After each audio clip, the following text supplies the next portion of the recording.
한 주간의 외교 통일 안보 국제정치 이슈를 모두 살펴보는 시간입니다. 오늘도 어김없이 김창수 코리아 연구원 원장님 나오셨습니다. 어서 오세요. 네, 안녕하십니까. 네. 오늘 전혀 뜻밖의 환경에서 방송을 하게 돼가지고 약간 당혹스럽습니다. 낯설죠? 네. 근데 이제 카메라빨 잘 봤습니까? 교수님 지금 카메라로 지금 하고 있어요. 이거 네. 그냥 녹음만 하는 게 아닙니다. 예. 예. 교수님 예. 지금 그 핸드폰을 예. 핸드폰에 보시면 오마이뉴스 모바일 앱에 들어오시면 그 맨 위에 그 생중계 창이 뜹니다. 그래서 매일 팟짱이 이렇게 미리 보는 팟짱을 하고 있어요. 그래서 보이는 라디오 컨셉으로 저희가 매일 생방송을 이렇게 하고 있습니다. 인사 소개도 안 드리고 막 말을 시켰어요. 예, 이혜영 교수님 나와 계십니다. 안녕하세요. 예, 안녕하세요. 새해 복 많이 받으세요. 아유, 감사합니다. 예. 새해 복 많이 받으시고요. 예. 어떻게 한 주도 조용한 주가 없네요. 그러니까요. 제가 팟짱 시작한 지 1년 4개월인데요.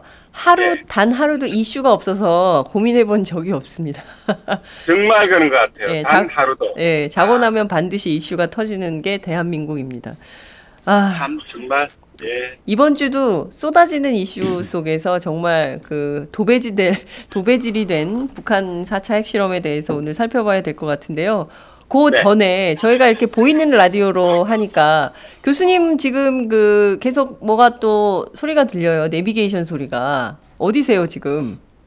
지금 고속도로 상에 있습니다. 고속도로요? 예. 어디로 가시는 길입니까? 여의도 쪽으로 이동하고 있습니다. 아, 댁에서 여의도 쪽으로. 예. 예. 아, 그러니까 교수님께서는 차 안에서 운전하시면서 예, 그런 셈이죠. 인터뷰를 하고 계시는 거예요. 안전운전 하셔야 돼요. 이거 이렇게 하면 안 되는데 이거. 핸즈프리입니다. 핸드프리. 라디오 듣다 보면은 라디오 광고 중에 이런 게 나옵니다.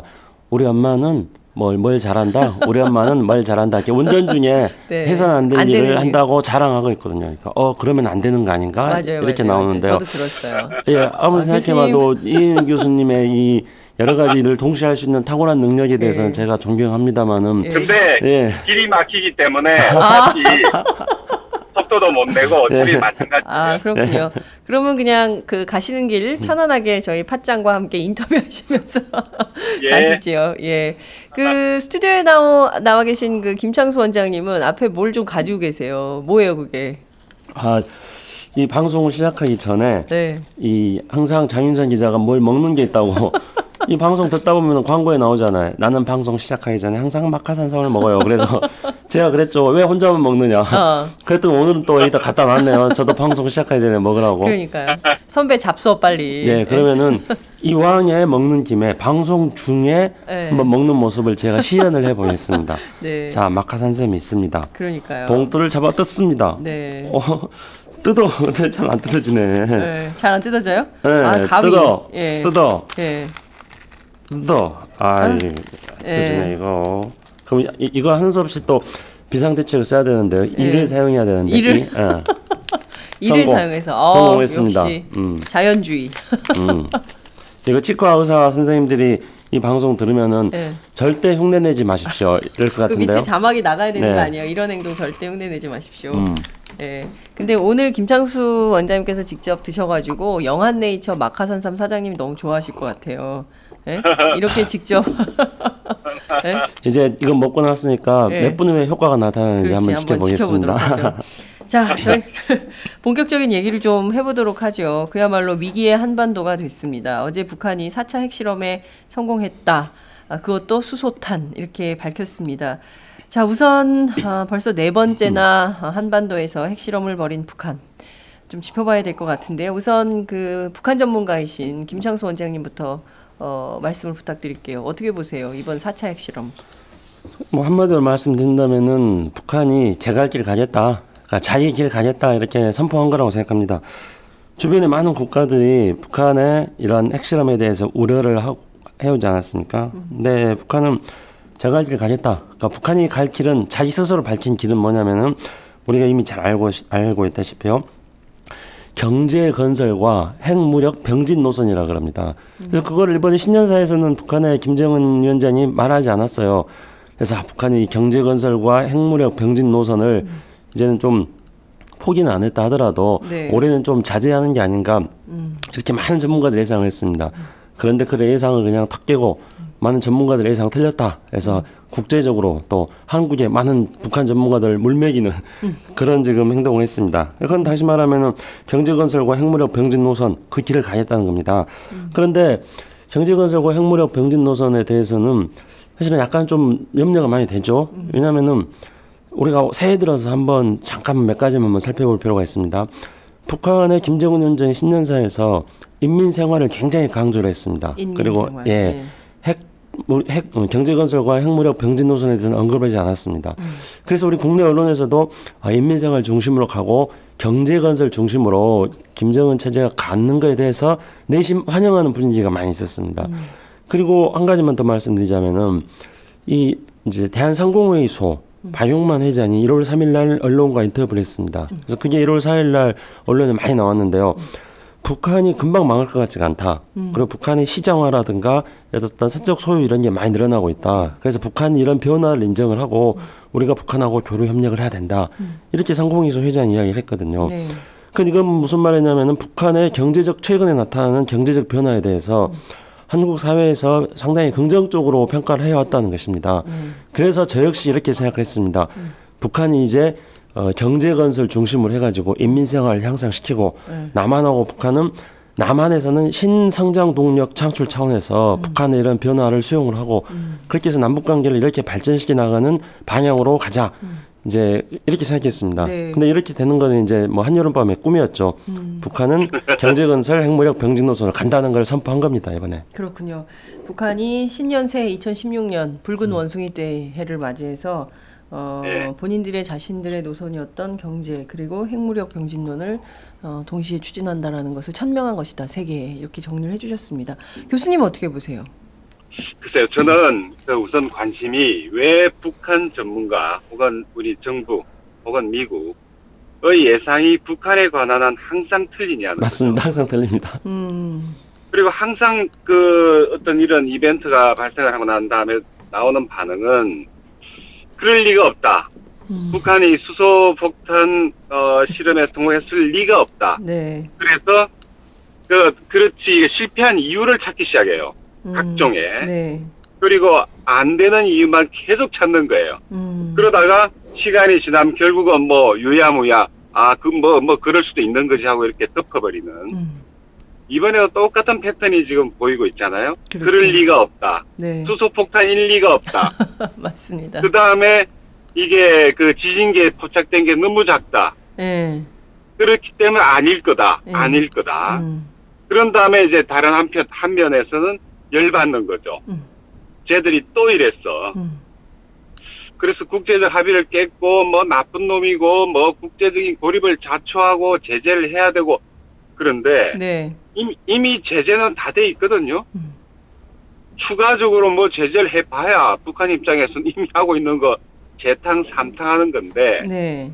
더 이상 새로울 게 없다는 거죠.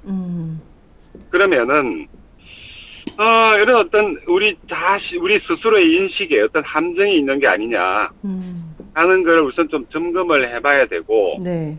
그런 다음에 이제 뭐 글쎄 전 뭐 핵 기술자가 아니기 때문에 네. 이번에 실험이 실질적으로 수소탄인지 아닌지 이른바 핵 분열인지 핵 융합인지 아니면 핵 융합으로 가기 위한 어떤 전 단계로서의 증폭 핵 분열인지 네. 솔직히 전 몰라요. 네.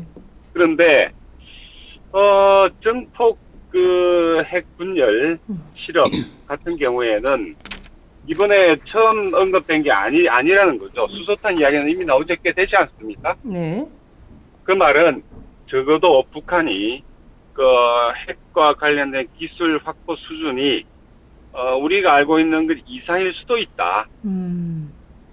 이상일 수도 있다. 그러니까 적어도 뭐 어떤 일각에서는 아마 이게 이번에는 정폭 핵 분열 실험이 아니겠나. 혹은 뭐 어떤 분들은 잘 모르겠지만 네. 내관을 실험한 게 아니겠냐. 기타 등등 각종 썰이 난무할 수밖에 없는데 일단은 저는 북한이 이제 뭐 원자 탄 네. 정도의 수준은 충분히 그리고 넉넉하게 보유했고 그 이상을 지금 추구하고 있고 끊임없이 또 추구할 거다. 이번에 아마 4차 핵실험 다음에 수소탄을 보면 1차 실험 아닙니까? 네. 그래 본다면은 수소탄 2차, 수소탄 3차가 앞으로 또 예고돼 있지 않나. 아마 그때마다 또 우리 사회는 똑같은 패턴으로 아닐 거다. 그다음 그러고 나서 또 열받고 계속 갈 거라는 거죠. 또 진단조차 제대로 하지 못한다. 북한의 상황에 대해서요. 그렇죠. 우리 정보 당국은 그렇다면은 네. 뭐 과거에 김정일 그 국방위원장이 뭐 칫솔질을 했다 등등까지 네. 이른바 휴민트라 그러지 않습니까? 네. 첩보들. 네. 그것까지 다 공개하고 그렇게 잘 알고 있는 우리 정보 당국 왜 몰랐냐는 거예요. 그러니까요. 기상청이 제일 먼저 알았죠. 그러니까 이게 뭐냐는 거죠. 네. 기상청이 정보기관 아니잖아요. 그러니까요. 그러니까 근데 네. 계속 우리는 핵실험을 기상청을 통해서 정확하게 알더라고요. 지진의 강조를 통해서 이것이 수소폭탄 실험일 것이다 아니다라는 그 관측도 기상청의 지진 강도에 따라서 판단하는 이런 상황인 것 같습니다. 안보가 너무 뛰어나서 그런 건가요? 안보 능력이? 기상청장을 네. 그 국정원장으로 임명하든지 아니면은 국정원장 특보로 네. 채용을 해야 돼요. 국정원장 특보로 기상청 기상관을 기상통보관을 네. 하나. 아, 그렇군요. 그렇죠. 예. 아유, 정말 이런 수준입니다. 말씀하신 대로 북한이 무슨 일을 하면 그것에 대해서 우선 과소평가하고 그리고 수소폭탄 실험에 성공했을 리가 없다라고 한 다음에 실패 원인만 찾다가 결국엔 유야무야시키는 방식으로 계속 되풀이되었다. 과거에 북한을 대한 우리의 태도가 이런 문제가 있었다라는 점을 지적을 해주셨습니다. 김창수 원장님, 말 나온 김에 수소탄이냐 아니냐 이거 진위 논란이 어제 오후부터 계속이에요. 오늘 네. 아침 모든 신문에 전체가 다 도배질이 됐고 우리 정보 당국에서는 수소폭탄이 아닌 것으로 이렇게 그 짐작이 되는 걸로 이제 그 기울어졌어요. 어떻게 봐야 될까요? 우선은 알 수가 없나요? 아니요, 알 수가 있습니다. 알 수가 있습니까? 네, 알 수가 있는데 정확한 판단을 못하는 이유가 있습니다. 그거는 이제 금방 이혜영 교수님 말씀 속에서 답이 있습니다. 그러니까 지난 시간에 제가 사마귀 라이온 영화를 이야기하니까 이혜영 교수님이 아라비아의 로렌스로 맞아요. 받아치지 않았습니까? 근데 그 아라비아 로렌스를 이혜영 교수님 말씀하시면서 이거는 이제 서구의 동양에 대한 편견, 그러니까 네. 오리엔탈리즘에 입각한 영화다 그렇게 말씀하셨는데요. 그 오리엔탈리즘이라는 거는 서구가 자신들이 우월하고 동양을 비하시키는 그런 이제 요소를 한다면은 북한에 대해서 비슷하게 적용할 수 있을 것 같아요. 북한이 스스로 조선이라 그러니까 뭐 조선이즘, 또는 뭐 노스코리아니즘. 그러니까 노스코리아니즘. 북한에 대해서 굉장히 편견을 가지면서 비하하는 그런 경향성들이 있기 때문에 객관적으로 북한을 봐야 되는데 객관적으로 북한을 보지 못한다는 거죠. 아하. 자, 그러면 이번이 수소탄인가 아닌가? 북한이 이번에 발표한 문란 속에서 네. 북한이 어떤 실험을 했는지가 아주 정확하게 나와 있습니다. 그래서 제가 그 문란을 적어왔어요. 네. 길어서 제가 못 읽었기 때문에요. 네. 자, 문장 중에 이런 게 있습니다. 새로 개발된 시험용 수소탄의 기술적 재원들이 정확하다는 것을 완전히 확증한 소형화된 수소탄 핵실험이다. 이렇게 말했어요. 그러니까 우선은 여기서 중요한 건 새로 개발된 시험용 수소탄이라는 거예요. 네. 그러니까 뭔가 우리가 생각하는 완벽한 수소탄이라기보다는 시험용 수소탄이라는 거죠. 그 다음에 이제 시험용 수소탄을 폭발시킬 수 있는 기술적인 것을 이번에 실험했다는 거예요. 네. 기술적인 재원들이 정확하다는 것을. 그리고 소형화됐다는 거예요. 그러면은 수소탄을 사용하는데 필요한 이 핵 연료들, 뭐 삼중수소라든가 중수소 같은 것을 말합니다. 근데 그것을 적은 양을 사용했다는 겁니다. 그렇게 본다면 이제 우리가 지금 보통 언론에서 많이 이야기하는 수소탄이 사용되면 실험을 하면은 네. 폭발력이 굉장히 크기 때문에 러시아는 시베리아라든가 북극해에서 실험을 했고 미국은 태평양에서 했다. 그래서 수소탄 실험은 너무나 파괴력이 크기 때문에 북한에서는 할 수 없다. 이렇게 제가 말하지 않습니까? 네. 그렇기 때문에 수소탄이 아니다고 말하는 거예요. 그러나 북한의 발표를 그대로 본다면은 네. 그러한 일반적인 수소탄 실험이 아니라 수소탄의 기술적 재원들을 가지고 소형화된 어떤 물질을 사용해서 폭발 실험을 한 겁니다. 그래서 이거는 이제 뭘 말하냐면은 실제 수소탄을 개발할 수 있는 능력을 가지고 있다는 것을 북한이 입증했다는 거라고 생각합니다. 그래서 북한이 이렇게 발표를 했는데 네. 이 발표가 사실이냐 아니냐 이걸 가지고 저는 판단을 해야 된다고 봅니다. 그런데 북한이 이렇게 발표한 내용에 대해서는 전혀 언급을 하지 않고 네. 북한은 수소탄을 실험할 뭐 기술적인 능력이 안 된다. 이렇게 북한에 대해서 가지고 있는 선입관을 가지고 북한의 수소탄 실험에 대해서 평가를 하고 있다는 거죠. 그렇기 때문에 이제 잘못된 결론에 도달할 수 있고 이혜영 선생님께서 계속 말씀하셨던 뭐 북한이 뭐 사고를 치고 나면은 아닐 거다 그거 아닐 거다 하다가 시간이 좀 지나면은 뭐 그런가 보네 하고 넘어간다는 거죠. 이런 문제점들이 이번에도 지금 그대로 나타나고 있다고 생각합니다. 말씀하신 대로 북한이 밝힌 성명의 내용을 보면 시험용 수소폭탄 그리고 또 소형화된 네. 것을 성공했다는 점에 좀 저희가 착목해서 봐야 될 것 같다는 생각이 좀 들고요. 그리고 또 다른 점에 대해서는 1차, 2차, 3차 핵실험을 보면 시간대가 동일해요. 10시에서 12시 사이. 그래서 이 시간대에 실험을 한 이유는 뭘까? 그것도 굉장히 사람들이 궁금해하는 지점인데요. 그 점도 좀 그 분석을 좀 해주시면 좋을 것 같아요. 그거는 이제 북한에서 그동안에 세 차례 실험을 할 때 북한의 풍계리에 있는 핵실험장의 뭐 조건이라든가 기상 상태라든가 여러 가지를 종합적으로 고려해서 가장 안전하다고 생각하는 날짜를 택해서 실험을 하는 겁니다. 그러니까 이제 언제든지 실험할 준비가 딱 돼 있는데 네. 아침에 기상 상황이라든가 여러 가지 상황을 보고 오늘 한다 그렇게 이제 결정을 내리는 거죠. 네. 이번에도 북한의 김정은 위원장이 실험을 해라 하고 언론에 알려졌었고 네. 뭐 북한에서도 그걸 공개했습니다만 그걸 제시한 게 1월 3일입니다.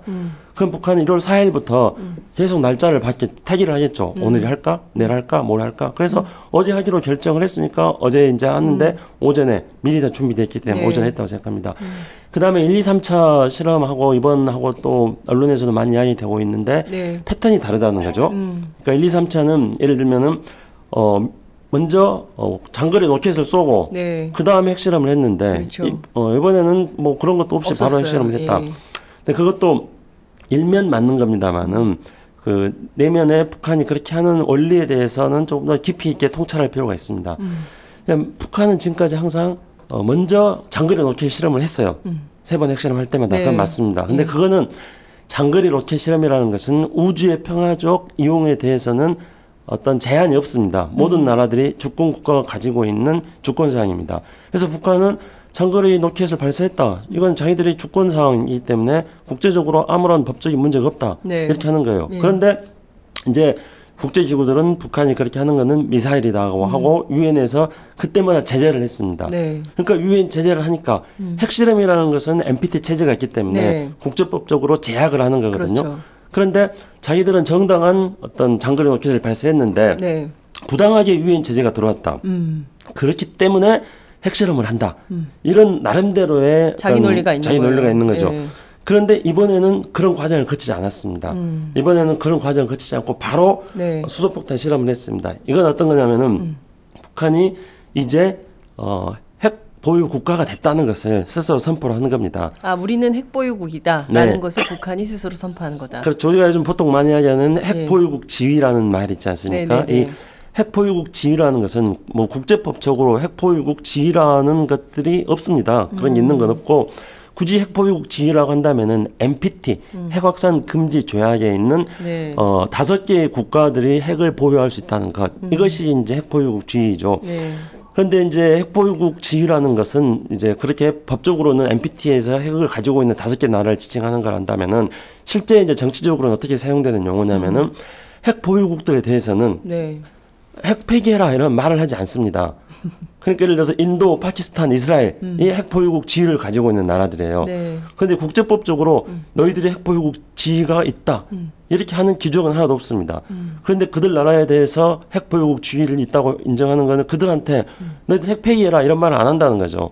근데 북한도 이제 자신들의 핵보유국 지위에 들어갔다는 것들을 선포를 하고 앞으로 다시는 자신들의 핵을 가지고 있는 것에 대해서 딴지를 못 걸게 하기 위한 그런 목적이 이번 핵실험 과정 속에 분명히 있다고 생각합니다. 물론 국제사회는 북한이 이걸 노렸기 때문에 미국의 첫 번째 반응도 그렇다 해서 우리가 북한에 대해서 핵보유국 지위를 인정해 줄 수 없다.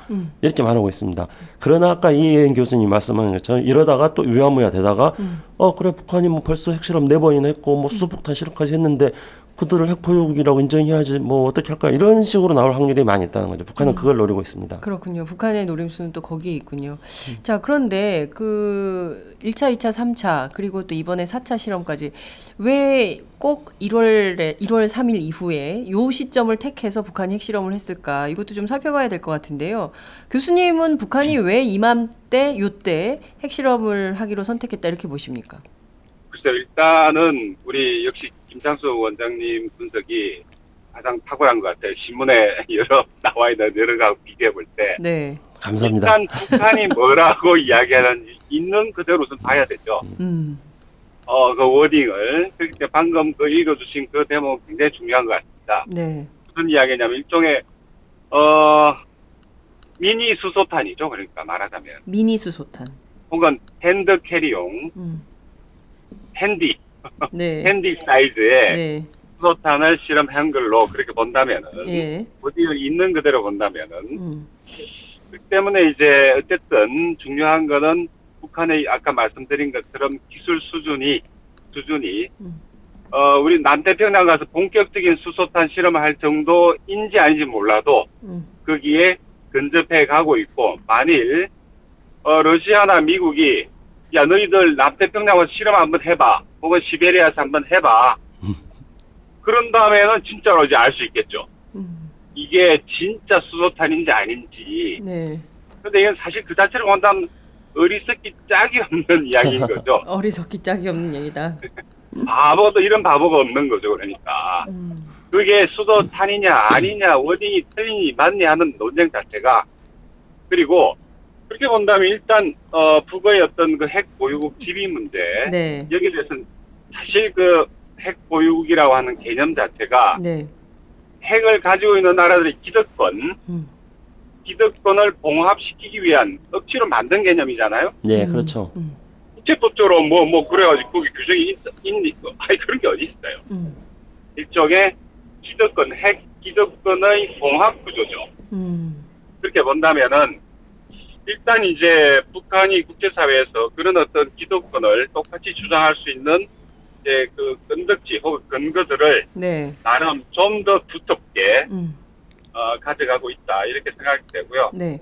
그 다음에 그게 핵이든 수소탄이든 원자탄이든 아무 관계 없는 게 다 결국은 군사력 혹은 무기 아닙니까? 네. 전쟁을 하기 위한 무기이고, 그렇다면은 이 핵이 가지고 있는 어떤 고유의 그 민감성, 어떤 고유의 그 어떤 구조, 절대 무기라고 그러잖아요. 절대 무기. 네. 그렇기 때문에 이게 과연 전쟁의 수단으로 유효한지도 사실 전쟁 철학자들한테는 굉장히 중요한 문제예요. 오래전부터. 예. 근데 제가 왜 이 말씀을 드리냐면은 네네. 그 클라우제비츠가 유명한 러시아 장군인 클라우제비츠의 유명한 태제가 있습니다. 뭐냐면은 전쟁은 다른 수단에 의한 정치의 계속이라고 그랬거든요. 정치의 계속. 여기에 방점이 있는 건데, 네. 그 수단이 핵이든 아니면 통상무기든 재래무기든 관계없이, 네. 핵이든 미사일이든 결국은 정치의 수단이에요. 한마디로. 그러면은 지금 이 시점에서 북에서 수소탄 실험을 시도한 것은 그야말로 정치적 메시지로 읽어야 된다. 정치적 메시지가 있다. 예. 그러면 이 메시지가 뭔지를 읽어내는 것이 올바른 대응의 첫걸음이다. 그리고 그 자체다. 가장 중요한 그 자체다. 네. 이렇게 보이는데, 그러면 과연 김정은은 어떤 메시지를 보내고 있는지 그게 중요한 거죠. 일단. 그렇죠. 교수님께서 오늘 저희가 얘기하려고 하는 핵심으로 바로 들어가셨습니다. 내비게이션을 보고 운전을 하셔서 그런지 정확하게 길을 찾고 계세요.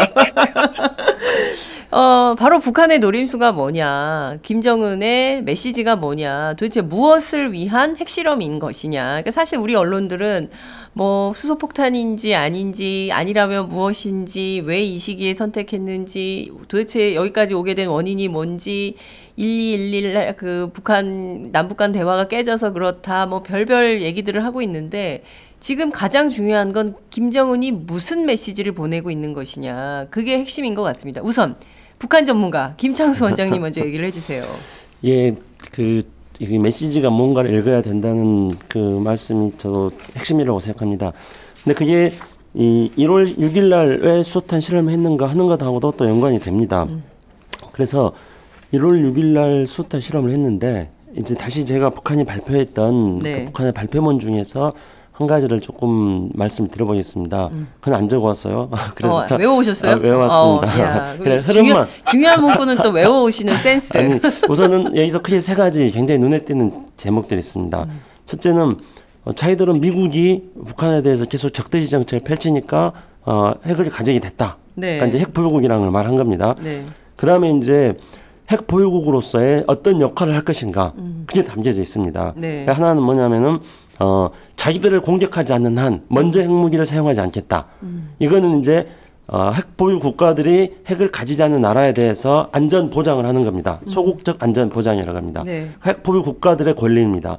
그래서 북한은 이번 발표문을 통해 가지고 안전 보장을 한 거예요. 소극적 네. 안전 보장. 자기들을 공격하지 않으면은 그런 사람들에 대해서는 그런 나라들에 대해서는 핵무기를 사용하지 않겠다는 게 있고요. 그다음에 또 한 가지는 뭐냐면은 이 핵 보유 국가들의 지위를 확보한다는 것은 어떤 걸 의미하냐면은 이거는 국제 원자력 기구하고 네. 핵에 관한 안전 조치에 대해서 협정을 맺어서 핵 기술을 안전하게 관리하겠다는 것을 국제사회에 약속을 하고 그리고 핵 공급 국가들과 핵 공급 국가들이라는 게 있습니다. 네. 핵 무기를과 핵 기술을 가진 나라들로 구성되는 40몇 개 나라들입니다. 이 핵 공급 국가들하고의 협력을 통해 가지고 핵의 확산을 막고 핵 기술의 확산을 막고 자기네들끼리만 협력한다는 겁니다. 근데 물론 북한을 국제사회는 핵 보유국 지위로 인정하지 않습니다. 그렇기 때문에 북한이 국제원자력 기구하고 어떤 핵 기술에 대한 안전 보장을 한다거나 네. 또는 핵 공급 국가들하고의 기술 협력을 한다거나 그러진 않을 겁니다. 그러나 그 핵 안전 보장 협정이라든가 기술 협력의 핵심적인 목적이 뭐냐면은 핵 기술이 확산되는 것을 막겠다는 겁니다. 그럼 이번에는 북한은 이 선언문에다가 핵 기술 확산을 막겠다 이렇게 말하고 있습니다. 네. 그러니까 자신들이 핵 보유 국가로서 핵의 기술 확산을 막고 자기들을 공격하지 않는 나라들에 대해서는 공격하지 않겠다. 네. 이렇게 말한 겁니다. 이게 이제 핵 보유 국가로서 자신들의 역할을 하겠다는 것을 이번에 선포한 겁니다. 그러면 그거를 왜 1월 6일 날 했는가 하는 점입니다. 네. 이거는 핵 보유 국가로서 역할을 하겠다는 걸 선포를 한 거는 1월 6일 날 한 거는 두 가지 의미가 있습니다. 그게 바로 이제 메시지라고 생각합니다. 네. 그래서 첫째는 1월 8일이 김정은 북한 위원장의 생일이라는 겁니다. 네. 그래서 지금까지는 북한은 김일성, 김정일 생일을 중시 여겼습니다. 김정은 생일은 그냥 넘어갔거든요. 네. 그런데 이제 김정은이 핵 보유 국가 지위를 선포를 하는 것을 계기로 해가지고 김정은 생일에 맞춰서 그걸 선포함으로써 김정은 중심의 국가로 가겠다는 겁니다.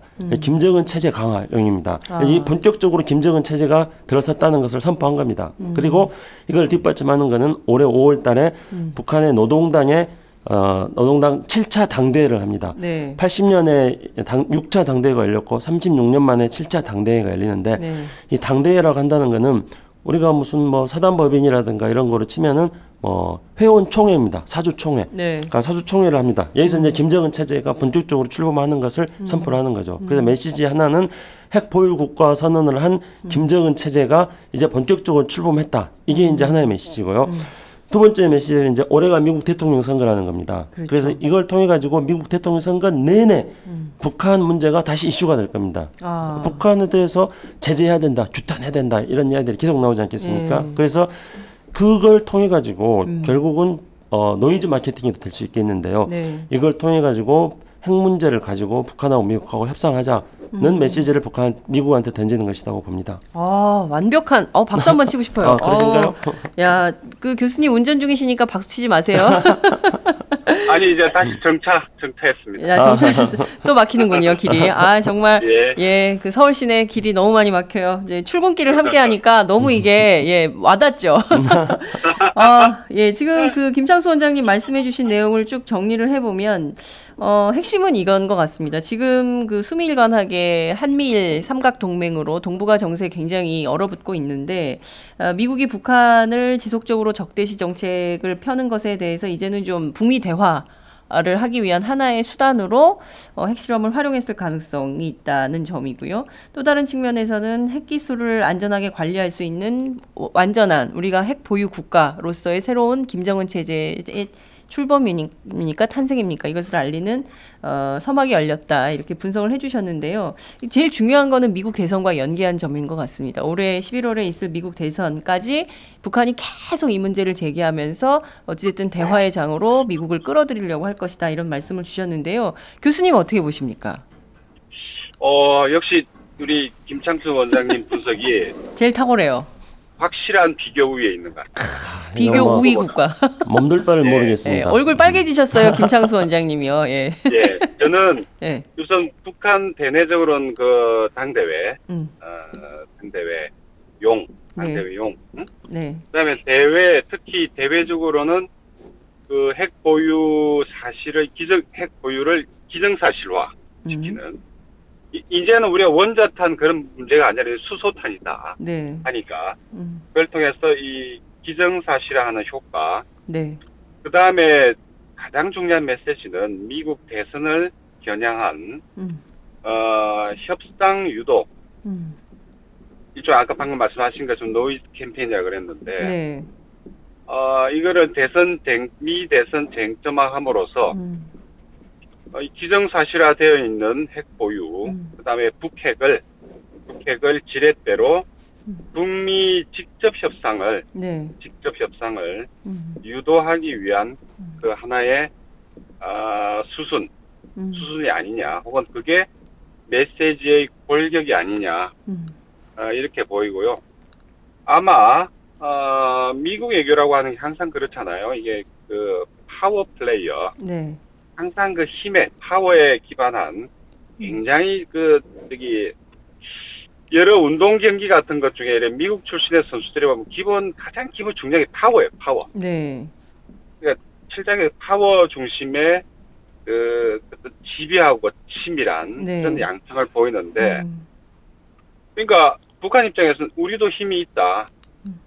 그 핵이라고 하는, 혹은 경우에 따라서 미니건 아니건 간에 수소탄이라고 하는 절대 무기, 절대 자위력이죠, 이거는. 왜냐하니까 너희들이 나를 공격하면 너희도 다 죽는다, 이제. 그러니까 핵이 이제 그 절대 무기라고 하는 건데, 그런 어떤 그 핵 무기의 독특한 속성 혹은 본질상, 이제 이 핵은 이제 불가역적, 요즘 불가역이 유행어예요, 불가역성. 그러니까 이 핵이 핵 보유라고 하는 것의 기정사실화 통한 그 불가역성에 대해서 이제 미국에게 메시지를 보내면서 이제 협상하자. 그리고 우리를 인정해라. 쉽게 말해서 인정투쟁이죠. 인정투쟁. 문제의 본질은 인정투쟁에 있다 봅니다. 그래서 우리가 너희들을 공격할 의지가 없기 때문에 대신 너희들도 우리를 공격할 의사를 버려라. 특히 최근에 들어와서 계속적으로 강화되고 있는 게 한미일 군사동맹이잖아요. 저번에 우리가 위안부 문제 다룰 때도 말씀을 드렸지만 지금 동아시아 정세라고 하는 것이 기본적으로 한미일 군사동맹을 축으로 급격히 재편, 그다음에 긴장이 고조되고 있는 국면인데 그렇기 때문에 이제 우리가 원하는 거는 평화 공존이고 체제 안전, 체제 보장, 더더구나 새로이 출범하는 김정은 체제를 이제 확실히 인정해라. 우리가 대화의 파트너다, 협상의 파트너다. 그렇기 때문에 테이블 위로 나와라 하는 그런 메시지. 동시에 또 대중국 메시지도 포함되어 있지 않나. 뭐냐면은 이전과는 다르게 중국하고 사전 협의 내지 통보, 최소한의 통보도 없었다 그러잖아요. 물론 이것도 확인해봐야 되지만 그 말은 중국한테 그 말 그대로 속말로 땡 깠다는 거 아닙니까? 중국한테도. 그러니까 너희들은 아예 우리한테 이 문제에 관한 한, 핵에 관한 우리한테 아예 코멘트도 하지 마라. 이거는 우리의 절대적인 주권이다, 이 부분은. 그 다음에 우리 생존이 걸려있는 문제다. 그리고 여기에는 아마 전략적 어떤 그 타산들이 포함되어 있다 봅니다. 무슨 말이냐면은 한미일 삼각 군사 동맹이 강화되고 그 창끝이 가장 중요한 그 창끝이 노리는 게 중국이잖아요. 그 창끝이 향하고 있는 것이 중국이기 때문에 너희들 우리한테 뭐 군실형 돼도 네. 결국은 우리하고 같이 갈 수밖에 없지 않냐. 저길 봐라. 한미일 쟤들이 허구한 날 군사훈련 하고 있지 않냐 같이. 그럼 너네들도 우리하고 같이 갈 수밖에 없는 조건이기 때문에 니들이 혹시 우리가 핵실험 가지고 하더라도 뭐 처음엔 군실형 되겠지. 그런데 경로 의존성이라고 하는 게 있죠. 경로 네. 의존성. 예. 그러니까 중국 외교건 중국의 군사 전략 가지고 있는 이 경로 의존성으로 볼 때 우리하고 같이 갈 수밖에 없지 않냐. 니들 그럼 남한하고 같이 군사 협력할래. 어떤 이런 전략적인 어떤 그 노림 혹은 타산, 네. 계산 이런 것들도 같이 깔려 있는 게 아니냐 이렇게 추측이 돼요. 네, 그렇군요. 교수님께서도 이제 큰 틀에서는 김창수 원장님하고 분석의 틀을 같이 해주신 것 같습니다. 핵심은 북한의 인정투쟁, 우리를 좀 인정해라라는 것이 굉장히 강력한 메시지였다 이런 말씀을 주셨는데요. 저는 개인적으로 이런 생각이 좀 들어요. 우스개를 좀 합치면 굳이 자기 생일을 맞출 필요가 있나? 아니 노동당 7차 당대회 5월인데 5월에 해도 되지 굳이 자기 생일 1월 8일이라고 이거 좀 촌스럽다. 북한 당국 이거 좀 참고 좀 해주세요. 촌스럽게 자기 생일을 맞추. 그럼 1월 8일에 하든가. 1월 6일은 또 뭐야? 좀 이상하지 않나 이런 생각이 좀 들고요. 이제 좀 21세기 2016년이잖아요. 그러니까 촌티나지 않는 방식으로 정치했으면 좋겠다 이런 말씀을 좀 드리면서 전 세 가지가 궁금해요. 앞서 이제 교수님께서도 이제 중국과의 관계 지적을 해주셨는데 이번 4차 핵실험을 계기로 해서 북중 관계 그리고 또 북미 관계 그리고 또 남북 관계는 어떻게 될 거냐 이 대외 관계들을 좀 저희가 쭉 짚어봐야 될 것 같습니다.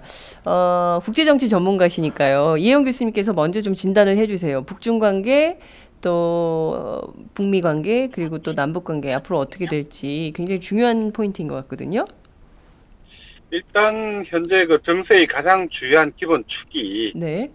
미국 입장에서 본다면 한미일 삼각 군사 동맹의 강화, 대시 구축 혹은 네. 완성 그게 있기 때문에 네. 미국으로서 좋은 빌미가 된 거죠. 군사 동맹을 더 강화시키자.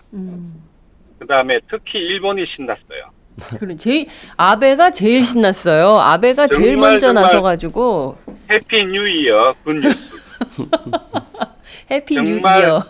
예, 행복한 새해 뉴스가 이제 아베 정권에게는 접수가 된 거고 그렇기 때문에 군비 강화, 그 다음에 한미일 군사 동맹 강화, 그 다음에 집단 자위권 강화, 뭐 기타 등등 아주 행복한 새해 첫 뉴스가 아베 정권에게 전달이 된 셈이고. 네. 근데 우리한테는 매우 불행하죠. 우리한테는 가뜩이나 위안부 문제 때문에 그 한미일 군사 동맹 문제가 어차피 부각될 수밖에 없었는데 이제는 그 구조에 더욱더 깊숙이 빨려 들어갈 수밖에 없는 그런 어떤 국내 여론이 조성이 될 거고 참으로 그런 면에서 본다면 남북한 군비 경쟁이라든가 그다음에 동아시아 전반적인 핵군비 경쟁 강화라든지 이런 참 우울하기 짝이 없는 네. 정말 그 복지에 돈 쓸 때도 너무 많은데 네. 지금 또 군사비 그다음에 이건 또 심지어 미국 내에서 매파들이 강경 매파들이 남한의 핵군비 예를 들어 전술핵, 네. 핵배낭 이런 거 있잖아요. 네. 과거에 갖고 있다가 빼간 네. 핵지뢰 뭐 기타 등등 무시무시한 이런 이야기들이 언뜻 다시 나오고 있잖아요. 그러니까 매우 우울한 그리고 이제 중국 입장에서 본다면 짜증나서 뒤통수에 또 뭐가 뒤통수가 근질근질하게 생긴 거 아닙니까? 예. 중국 입장에서 뭐 1대1론이 뭐 그다음에 신실크로드니 이런 어떤 야심찬 월드 비전이죠. 이거는 세계 전략을 나름 구사해 보려고 하는데 네네. 뭐 뒤통수에 혹 같은 거죠. 저기 북핵이 그다 북수소 탄전 이거는 뒤통수가 진짜 이거는 예. 그렇지만 중국 외교, 중국의 군사 전략을 움직일 수 있는 그 마진, 그 폭, 그 폭은 제한되어 있다. 왜냐하면은 외교라고 하는 건 정치와 마찬가지로 상대가 있는 거잖아요. 그렇죠. 여기서 상대라고 하는 거는 한미일 군사 동맹이고 그러면 그 기존의 그 경로 의존성에 따라서 다시 그 패턴에 따라서 움직일 수밖에 없는 즉 북중 관계는 네. 잠시 일시적인 조정기를 거칠 겁니다. 왜 짜증나니까. 네. 열받잖아. 1대1로 이런 그 시적이고 거대한 월드 비전을 좀 어떻게 투사해 보려고 하는데 또 뒤통수에서 예, 뭔가 막 툭콕 같은 게 터진 거 아닙니까? 네네. 그렇기 때문에 제가 보기에는 중국과 북한 사이는 관계는 일정한 그 조정기는 거쳐야 될 거예요. 그렇군요. 또 화를 가라앉혀야 되니까. 예. 북미 관계는 어떻게 될 걸로 보세요?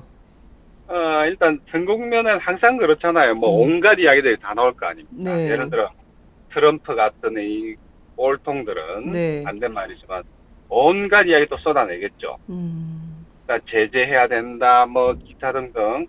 아마 말의 잔치들이 네. 물론 강경한 네.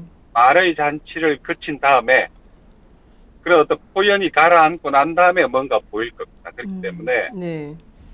온갖 그 북한을 위협하고 제재하고 그다음에 뭐 공격해야 되고 이 군사력 강화해야 되고 군비 강화해야 되고 네. 이런 게 지난 다음에 아마 미국도 현실론이 고개를 들겠죠. 네. 그래서 아마 그 오바마 정권 끝나기 전에 뭔가 그 협상의 전기를 마련해야 된다는 이야기도 아마 있을 겁니다. 근데 오바마 이제 임기가 얼마 안 남아가지고요. 그러니까요. 네. 저번에도 그 클린턴 때도 임기 말에 뭔가 좀 해보려다가 시간 부족상 못 네. 해버리고 주저앉은 그런 네. 사례도 있지 않습니까? 네. 그렇게 본다면은 과연 오바마한테도 시간이 많이 남아있지 않은데 이 메시지를 북이 이번에 던진 메시지를 정확히 파악하고 그게 걸맞는 액션 프로그램을 만들기에 시간이 좀 부족하지 않나 이런 어떤 우려도 있어요. 저로서는. 그렇군요.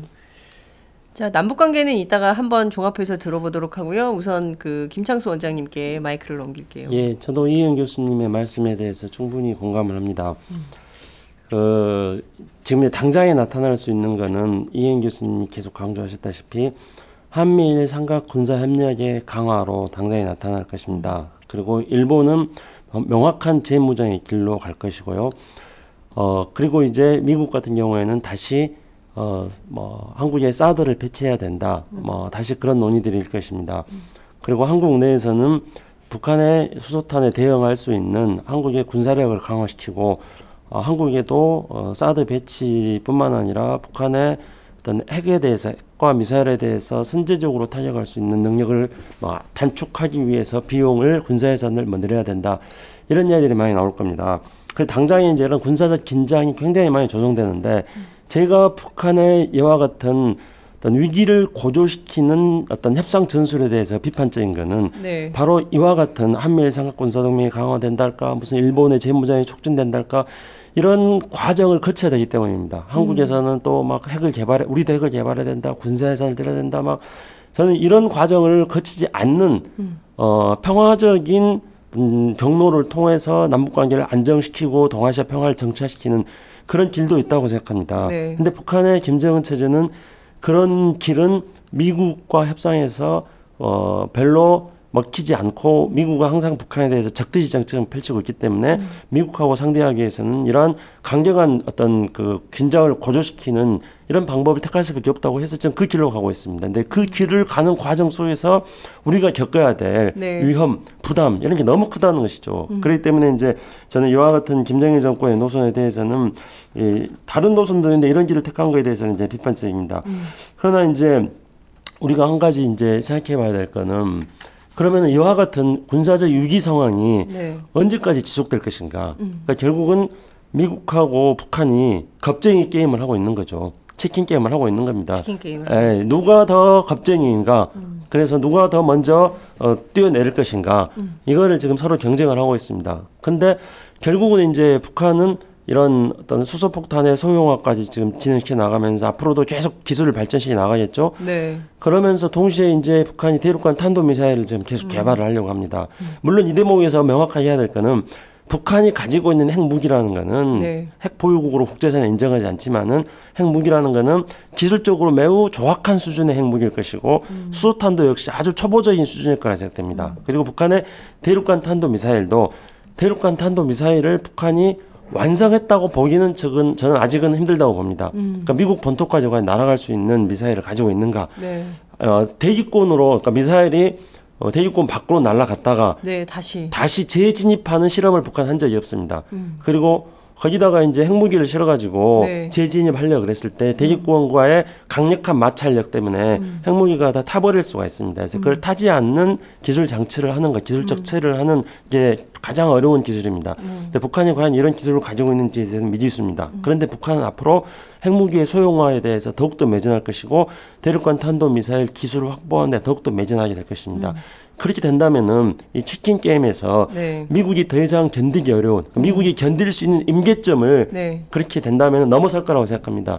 그렇게 된다면 결국은 이제 미국도 다시 북한하고 핵 군축 협상을 하자, 뭐 이렇게 나가든지 네. 아니면 뭐 북한에 대해서 뭐 육자회담과 같은 방식을 제기해가지고 북한 핵 폐기 협상을 하든지 그런 길을 조만간에 택할 거라고 봅니다.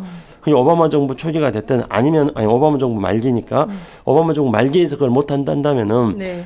대선 과정에서 북한 핵 문제를 가지고 논쟁을 한참 하다가 네. 새 정부가 출범하게 된다면은 새 정부는 그 북한에 증대하는 위협을 이렇게 방치해서 되겠는가? 오바마 정부는 전략적 인내로 북한의 핵 능력 기술 강화를 방치했다. 이게 오바마 정부의 정책이 잘못된 거다. 그래서 우리는 재평가를 해가지고 네. 북한의 핵을 폐기시키는 방향으로 가겠다. 이렇게 새 정부가 그 정책을 결정할 가능성이 현실적으로는 높다고 생각합니다. 그래서 결과적으로는 이제 한번 새 정부가 미국의 새 정부가 출범한다면은 핵 문제를 둘러싼 북미 협상이 재개될 가능성이 있다고 생각합니다. 그런 방향으로 가지만은 네. 그러나 제가 다시 말씀드릴 건데 설사 그런 방향으로 간다고 한다 하더라도 북한하고 미국하고 협상의 방향으로 간다 하더라도 그 과정 속에서 위기가 고조되면서 우리가 겪어야 될 어떤 부담이 너무나 크다는 거죠. 그래서 저는 이런 방법에 대해서는 뭐 쉽게 수긍이 잘 안 가는 방법입니다. 그렇습니다. 김창수 원장님 말씀대로 김정은의 이런 그 4차 핵실험에 대해서 제대로 됐다, 잘 됐다라고 평가하는 전 세계인 아무도 없는 것 같습니다. 왜 이런 비용을 많이, 특히 우리의 경우에는 비용, 위험, 을 많이 치러야 되는 이런 길을 왜 가려고 하는지 참 답답한 상황인데요. 한 가지 꼭 짚어봐야 될 점이 있습니다. 박근혜 대통령이 이번 그 북한 4차 핵실험 직후 NSC를 소집해서 이런 얘기를 했습니다. 반드시 북한이 대가를 치르도록 해야 한다라는 얘기를 했습니다. 도대체 박근혜 대통령이 주장하는 또 한국 정부가 할 수 있는 대가를 치르도록 한다는 것에 워딩이 담긴 의미가 뭐냐, 이것도 좀 분석을 해봐야 될 것 같은데요. 교수님, 이건 좀 어떻게 보십니까? 어떤 걸 의미하는 워딩이라고 보세요?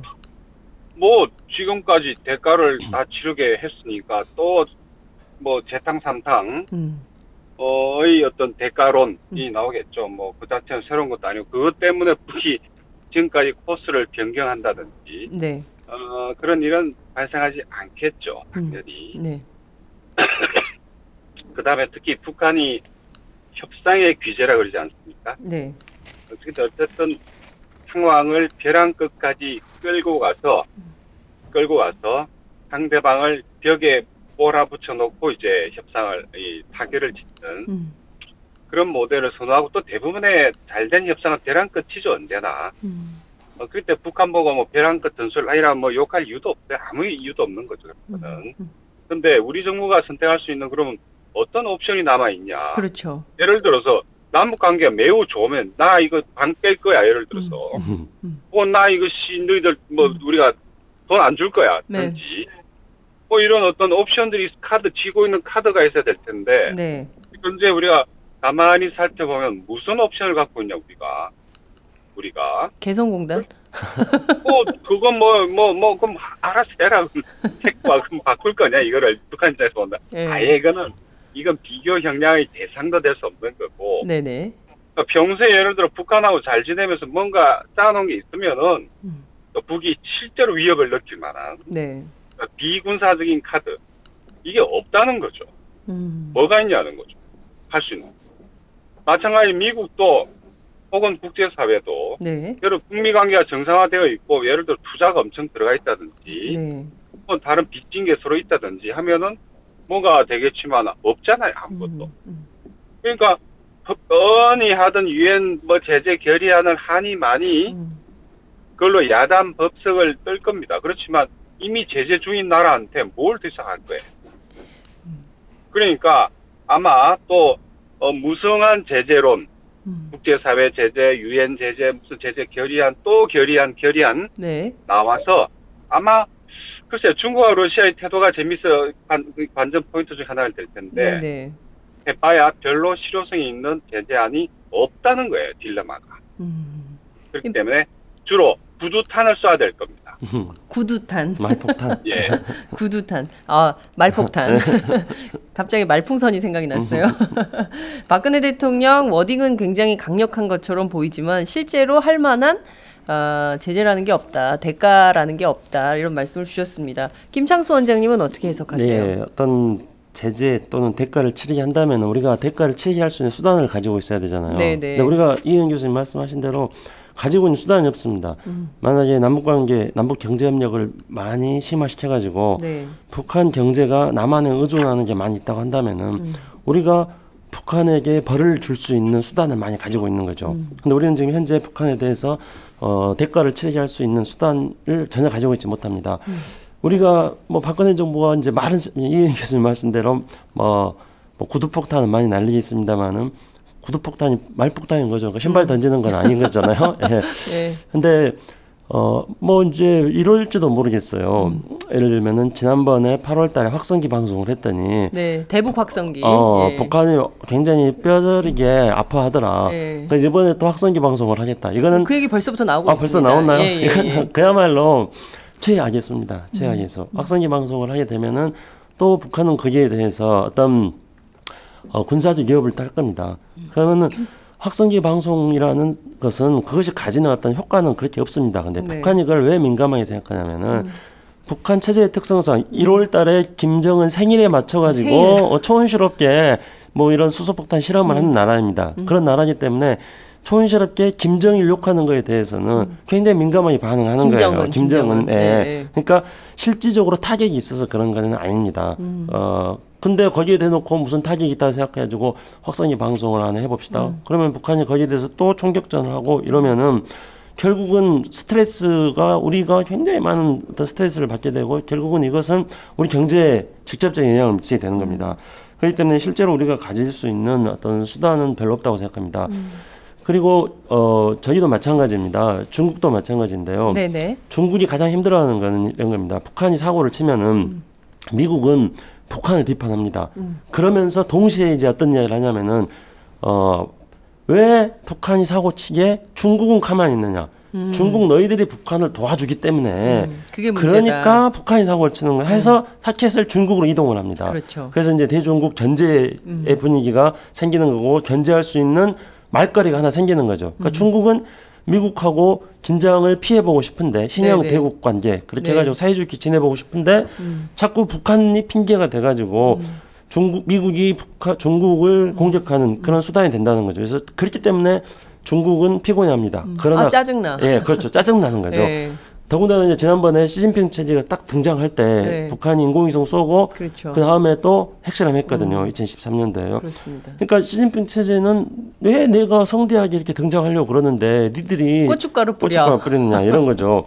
근데 이제 당연히 그래서 시진핑 체제는 미국으로부터의 그런 어떤 비판을 피해가기 위해서 네. 또 시진핑 체제도 뭐 이현 교수님 말씀대로 말폭탄을 하겠죠. 북한에 대해서 제재를 해야 된다. 이미 그렇게 나오지 않았습니까? 네네. 북한의 핵실험에 대해서 중국이 굉장히 강경하게 지금 비판했습니다. 네. 그러나 이제 시간이 지나면 지날수록 그렇다 그래서 중국이 북한을 포기할 수는 없습니다. 더군다나 이제 유엔에서 지금 북한에 대해서 또 뭐 제재 조치를 실질적으로 북한하고 무역을 하고 있는 모든 무역 대상자들에게 무역을 못하도록 하는 제재 조치를 취하겠다. 초강도 제재 조치를 취하겠다고 합니다.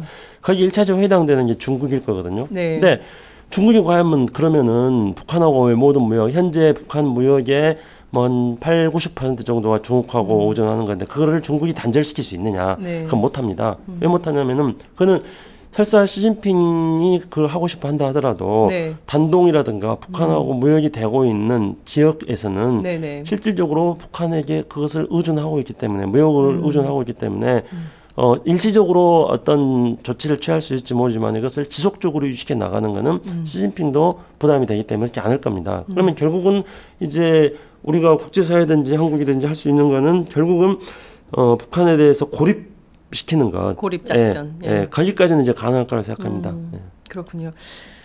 참 이게 그 산 넘어 산으로 갈 수 있는 상황인데요.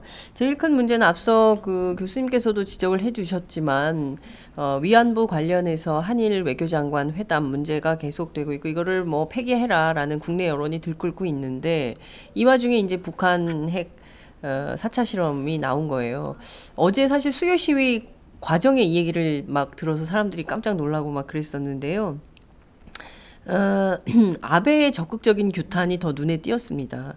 일본 안전에 중대한 위협이기 때문에 이것은 결코 용인할 수 없다. 그래서 일각에서는 그런 얘기도 있어요. 그러니까 늘 이제 그 한반도 중대 사태, 위기 사태를 얘기하면서 자위대 파병 얘기했는데, 혹시 이거 핑계로 아베가 자위대 파병 준비하는 거 아니냐, 뭐 이런 얘기도 있고, 연동해서 전쟁 위기론 종편 틀면 계속 당장 뭐가 막 일어날 것처럼 막 얘기를 하고 있기 때문에 국민들 굉장히 큰 위협을 느끼고 있거든요. 교수님 이것도 좀 진단을 좀 해봐야 될 것 같은데요. 아베가 어느 정도까지 이번 핵실험, 북한 핵실험을 정치적으로 활용을 할지, 그리고 또 박근혜 대통령이 이번 4차 핵실험을 또 국내 정치에 활용할 가능성, 이런 점들은 좀 어떻게 전망하시는지 그것도 좀 말씀을 부탁드릴게요. 일단 그 십수년 전에 미국의 네오콘들이 그 대세를 장악했을 때 권력을 그 네오콘 중에 한 명이 북핵, 북미사일 이 문제 그 당시에도 뭐 불거졌고 그때 네오콘이라면 최강경파들 아닙니까? 그렇습니다. 그 이념화된 미국의 보수파들인데 아주 딱 한마디로 정리를 하더라고요. 뭐냐면 아니 어디 있는 줄 알아야 공격을 할 거 아니냐. 거기 미사일이 어디 있는지, 예를 들어 핵이 풍계리라고 하는데 그게 실제로 있는지 없는지 알아야 공격을 하고, 이른바 이 바늘처럼 정확하게 핀포인트해서 때렸을 때 아니면 어떡할 거냐. 알 수가 없다는 거죠. 알 수가. 마찬가지로 북의 오히려 이게 폐쇄 사회의 역설이라고 할까요? 네. 북이라고 하는 이 북한이라는 폐쇄된 사회의 역설이 이런 데 있는 거죠. 모른다는 거예요. 뭘 공격을 하고 싶어도 어디 있는 줄 알아야 공격을 하죠. 그러니까 아베도 마찬가지로 인공위성으로 다 쳐다보고 있는 야구공까지 식별할 수 있는 명찰까지도 보인다는 거 아닙니까? 그러니까요. 명찰까지도. 그런데도 어디 있는지 모르는데 어떻게 하자는 거예요. 그러니까 예를 들어 아베도 실제로 뭐 마음 같아서는 그래 자위대 동원해서 때리고 싶겠죠. 공격을 하고 싶겠죠. 그런데 저기 박근혜 정부의 딜레마도 그런 데 있다고 봅니다. 과거에 뭐 북이 그 예를 들어 뭐 잠수함을 가지고 뭐 간첩들 보내고 했을 때도 YS 정부 때도 공격하려고 했잖아요. 보복. 맞아요. 보복 공격을 하려고 했는데 또 그거는 미국이 절대 원하지 않습니다. 그 과정에서 로버트 킴 사건이 발생한 거 아닙니까? 우리가 북을 공격하려고 하니까 언놈이 정보를 흘린 거야.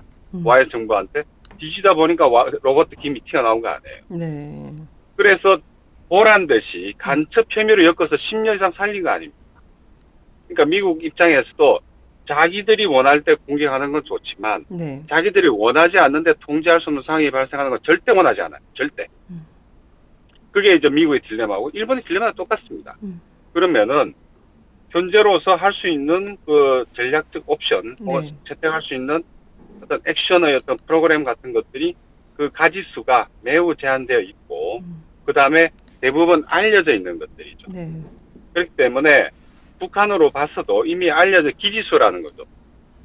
이미 알고 있는데 뭐 공포라고 하는 건 대개의 경우에 이 모르는 데서 나오는 거잖아요. 제가 진짜 어떻게 할지 모를 때 무서운 거 아니에요. 그런데 이미 다 알고 있는데 뭐.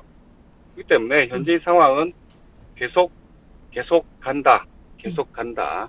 그 다음에 미국이나 일본이나 물론 이 심리적 공포를 국내 정치적으로 최대한 활용할 겁니다. 최대한. 그건 우리 박근혜 정부도 똑같을 겁니다. 미국도 똑같고 그렇지만 실질적으로 북핵을 제거하기 위한 군사적 행동이 가능하지 않은 조건에서는 그저 서로 성명전, 말폭탄, 말풍선 때려대는 거. 그다음에 실효성도 없는 뭐 각종 결의안들. 네. 그 정도 수준 이상 뭐가 있겠나 하는 그런 관점이 있죠. 네. 김창수 선생님 어떻게 보세요? 예, 북한의 핵 능력이 시간을 두면 둘수록 네. 시간이 지나면 지날수록 갈수록 고도화되고 있습니다. 지금. 그래서 아베 같은 경우에 지금 막 이렇게 막 경거망동하고 있다고 생각합니다. 네. 왜냐하면은 자신이 추구하고 하는 그런 노선을 실현하는데 너무나 좋은 상황이 만들어지고 있는 거죠. 아베는 늘 북한을 핑계로 했으니까요. 그러나 이제 위협이 실질화되면은 북한의 고도화된 그런 위협이 실질화되면은 네. 자신의 어떤 그 국가 노선을 실현하기 위한 환경이 좋아졌다고 만족해하는 그런 편안한 상태가 되기는 어려울 겁니다. 1차적으로는 지금 현재도 일본은 북한의 이 중거리 미사일의 사정거리에 지금 섞여 있기 때문에요. 네. 그리고 이제 우리가 여기서 또 한 가지 주목해야 될 것은 저는 북한의 모든 핵 능력이 다 그러니까 약간의 짝퉁 능력이라고 생각합니다. 아, 북한의 능력이. 네, 그러니까 네. 짝퉁 능력이라는 거는 서구가 가지고 있는 그런 똑같은 완벽한 기술은 아니라는 거죠. 강력한 기술이 아니라 유사한 기술이라고 생각하는 겁니다. 그래서 근데 북한이 어쨌든지 간에 지금 안보리 5개 국가에다가 그다음에 인도, 파키스탄, 이스라엘이어서 9번째로 핵을 가지고 있습니다만은 이들이 가지고 있는 핵무기는 미국이나 중국이나 영국이 가지고 있는 핵무기보다 훨씬 더 정확한 수준의 핵무기일 거라는 거죠. 그다음에 안보리 상임이사국 5개국 다음으로 북한이 대륙간 탄도 미사일을 지금 개발하고 있습니다. 6번째로. 네. 그러나 이들의 대륙간 탄도 미사일도 조악할 겁니다. 그리고 북한이 수소폭탄도 역시 마찬가지로 상임이사국 5국가 다음으로 6번째로 지금 수소폭탄 실험을 했다고 하는데 네. 이건 역시 조악할 겁니다. 한 가지 더 봐야 될 거는 지난 5월 8일 날 북한이 잠수함 발사 미사일 사출 실험을 했는데 네네. 지금 알려지기에 따르면은 우리 국방부는 지금 정확하게 말하고 있지 않습니다만은 미국에서부터 흘러나오는 이야기입니다. 11월 달에 북한이 한번 사출 실험을 했다가 실패를 했고 12월 말에 잠수함 발사 사출 실험을 해서 또 성공했다는 겁니다. 12월 말에는.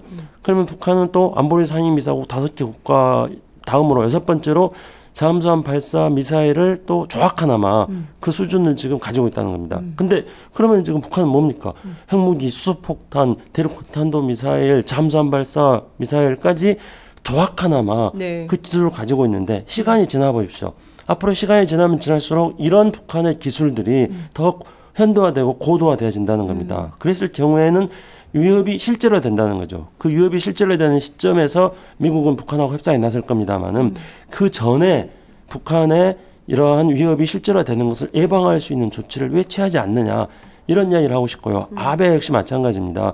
위협이 실제로되면은 지금은 북한의 이러한 어떤 위협에 대해서 자신의 군사와 재무장을 위한 어떤 핑계거리로 활용하고 있습니다만은 실제로 위협이 실제로되면은 가장 큰 위협을 느끼는 건 일본이 되는 겁니다. 그리고 그때 일본이 지급해야 될 비용, 네. 상상을 초월하기 많은 비용을 일본이 지불해야 될 겁니다. 그래서 아베는 지금 두 발 뻗고 잘 됐다, 북한이 핵실험하니까 좋다, 환호 자약할 일이 아니라는 거죠. 그렇군요. 말씀하신 대로 제일 중요한 지적은 예방인 것 같습니다. 북한이 4차 핵실험을 하면서까지 보내는 세계에 보내는 특히 미국 그리고 일본 중국 또 한국에 보내는 이 메시지를 정확하게 읽고 그 메시지가 대화라면 대화를 통해서 경제 제재에 대해서 어느 정도 풀 수 있는 방법이나 이런 해법들을 찾아야 하는 것이지 그런 것 없이 계속 이렇게 군사적 충돌을 야기할 수 있는 방향으로 확산해 간다면 결국 이것은 파국을 면치 못할 것이다 이런 진단을 해주셨습니다. 저희가 오늘 아침 상당히 심각한 북한의 4차 핵실험 문제에 대해서 짚어봤는데요. 제일 중요한 문제예요. 그리고 위중한 문제입니다. 이 문제를 끝으로 좀 꼭 얘기를 해봐야 될 것 같은데요.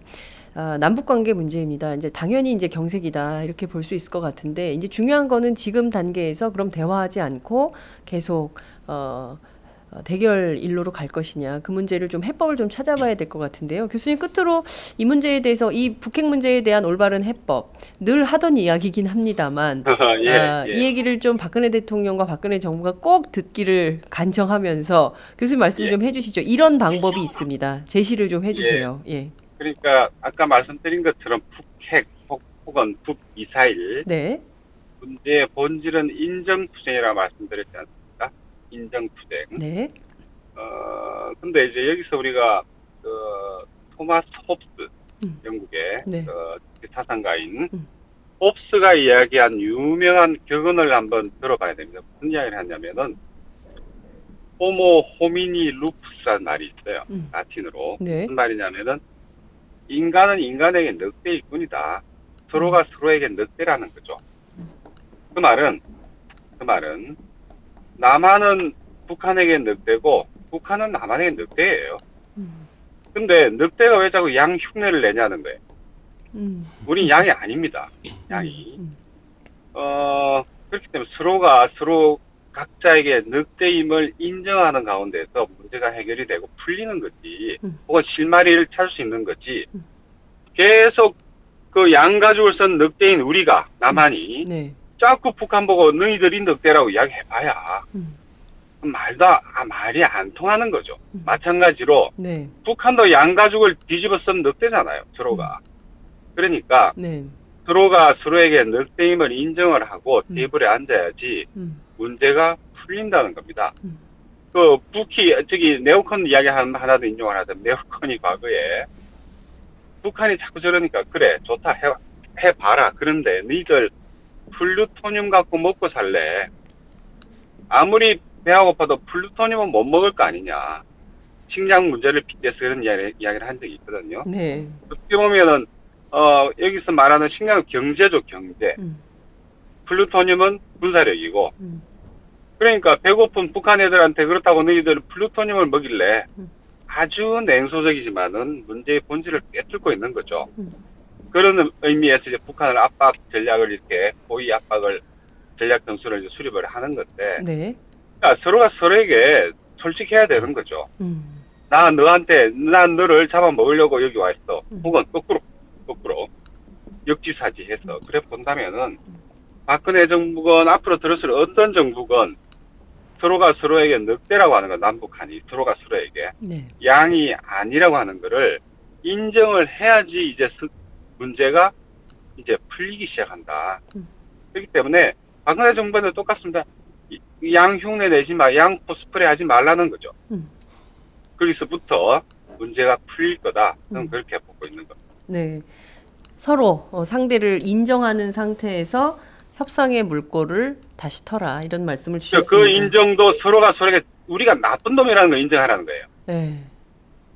그 이야기죠. 네, 서로 나쁜 놈이란. 박근혜 대통령은 진실한 사람을 뽑아달라고 그랬는데. 오 마이 갓.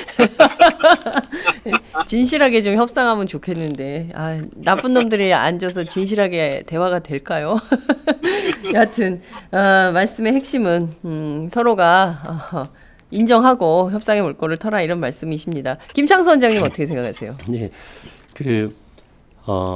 박근혜 대통령 3년 동안 북한이 먼저 핵을 포기하면은 거기에 상응해서 북한의 경제 발전을 위해서 지원해주겠다, 그렇게 이야기를 했습니다. 네. 그리고 이명박 대통령 5년 동안의 비핵 개방 3천, 북한이 먼저 핵을 포기하면은, 그리고 개방을 하면은 북한의 국민소득을 3,000불로 올려주겠다, 이렇게 했습니다. 근데 이 비핵 개방 3천과 박근혜 대통령의 선핵 포기 정책은 이제 실패했습니다. 그리고 미국의 오바마 행정부의 전략적 인내, 결국은 기다리는 것인데 그것도 역시 실패했습니다. 그래서 그 기다리는 사이에 북한 핵 능력만 고도화됐습니다. 그리고 북한의 핵을 포기하는데 지불해야 될 비용만 더 커졌습니다.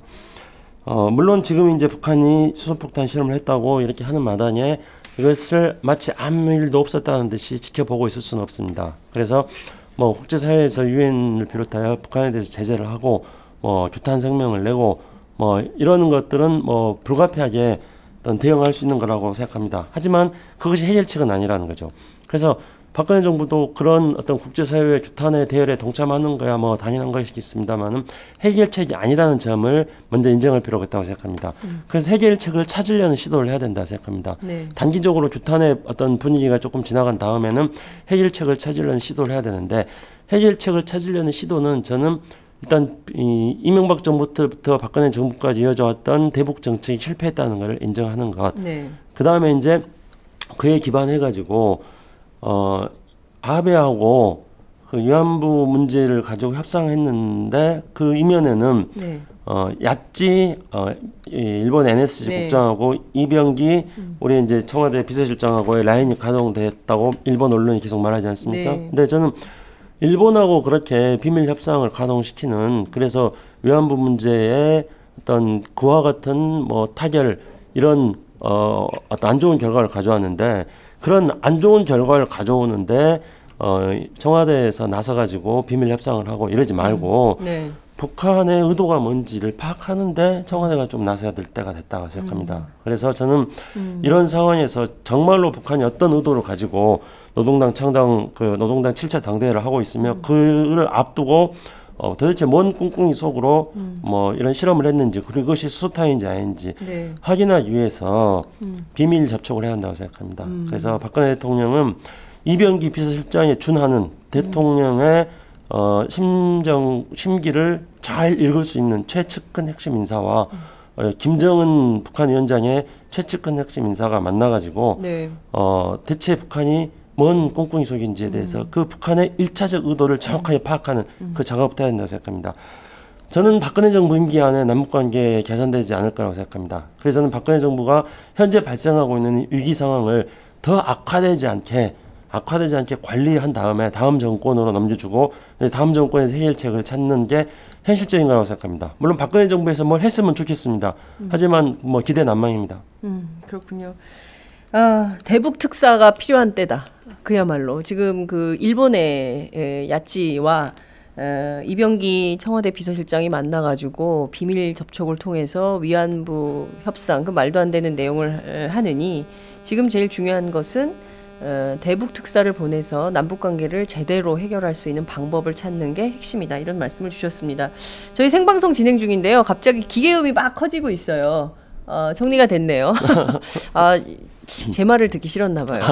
맞아, 그렇네. 제 얘기가 딱 끝나니까 이렇게 소리가 조용해졌어요. 자, 저희가 약 1시간 동안 북한 4차 핵실험 문제 짚어봤습니다. 저희가 이제 시간이 다 돼서 여기서 정리를 좀 해야 될 것 같은데요. 앞으로 이 문제 계속 될 것 같고요. 다음 주에도 어쩌면 저희가 북한 핵 문제를 또 얘기를 해야 되지 않을까 싶습니다. 오늘 다 다루지 못했습니다. 여러 가지 그 대중 특히 이제 그 보수 언론들이 다루는 여러 가지 지점들이 있는데 그 지점들에 대해서 다 짚어드리지는 못했는데요. 저희가 사이사이 또 짚어드리도록 하고요. 저희가 오늘 이 프로그램 여기서 마무리하지만 이어서 저희가 오전 10시부터 그리고 오후 2시에 각각 생방송이 있음을 말씀을 드리겠습니다. 국회 국방위원회가 오전 10시부터 북한 수소탄 핵실험 현안 보고를 하게 되는데요. 이거 오마이TV 생중계로 보내드릴 예정이고요. 이어서 오후 2시에 부총리 겸 교육부 장관 후보자인 이준식 후보자 인사청문회 예정이 돼 있습니다. 이것도 저희가 생중계로 보내드린다는 점을 말씀을 좀 드리겠습니다. 교수님 지금 어디까지 오셨어요? 저 이미 도착했습니다. 이미 도착, 차에서 못 내리고 계셨구나. 예. 예. 자, 오늘 운전 중에 인터뷰 응해주셔서 너무 감사드리고요. 김창수 원장님 아침 일찍 나와주셔서 감사드립니다. 두 분 모두 새해 안 좋은 뉴스로 출발을 하지만 그래도 팥짱과 함께 행복하게 올 한 해 시작하시기를 바랍니다. 오늘 말씀 잘 들었습니다. 고맙습니다. 감사합니다. 고맙습니다.